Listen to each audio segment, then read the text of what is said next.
Cerita sikit pasal loan kedai. Loan kedai senang cakap yang itu percaya punya pasal sajalah. Kita percaya you. Bank dengan credit company, dia orang tidak percaya you. Sebab apa? Sebab kalau you nak pinjam wang kasih satu orang, you kena check itu orang dulu. You punya gaji berapa?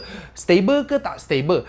Kasih you gaji punya orang dia sudah kerja berapa lama. Kalau sudah dapat confirmation letter, so rasanya okey lah. So dia boleh kerja lama, so dia boleh bayar sama kita So dia duduk itu area sudah lama. Dia akan pindah-pindah rumah tiap-tiap bulan ke, tiap-tiap tahun ke. Kalau you sudah duduk itu tempat dah lama kan, itu pun tambah point juga tahu. Sebab dia tahu kalau I nak tarik kereta, I boleh dapat cari balik itu kereta So, I pinjam wang kasih you. You boleh pulang I tak? So, ikut you punya record. Kalau you penat buat pinjaman dekat mana-mana, ini bukan I first time pinjam you tengok I sudah kepinjam 3 kali tau. So I tiap-tiap bulan bayar punya. You punya kaki wangi, cantik tak busuk So pasal kita loan kedai, kita tak ada tengok apa-apa. Kita tak ada check you punya record, you punya nama ada masalah ke, secret problem semua okey saja. So kita main percaya.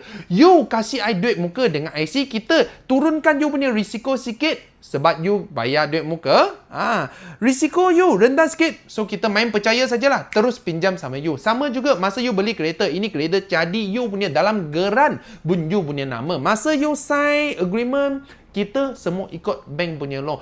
3 bulan you tak ada bayar, kita tarik balik itu kereta sahaja. Kita dengan credit company, interest sama saja Apa banyak untung? You kasih credit company, dia orang pun tak mau buat you punya case. Tapi awang percaya you, kita buat loan kedai sendiri, I buat you punya case juga. So komen sikit, nak tahu pasal apa-apa Yuska punya, awang kasih review.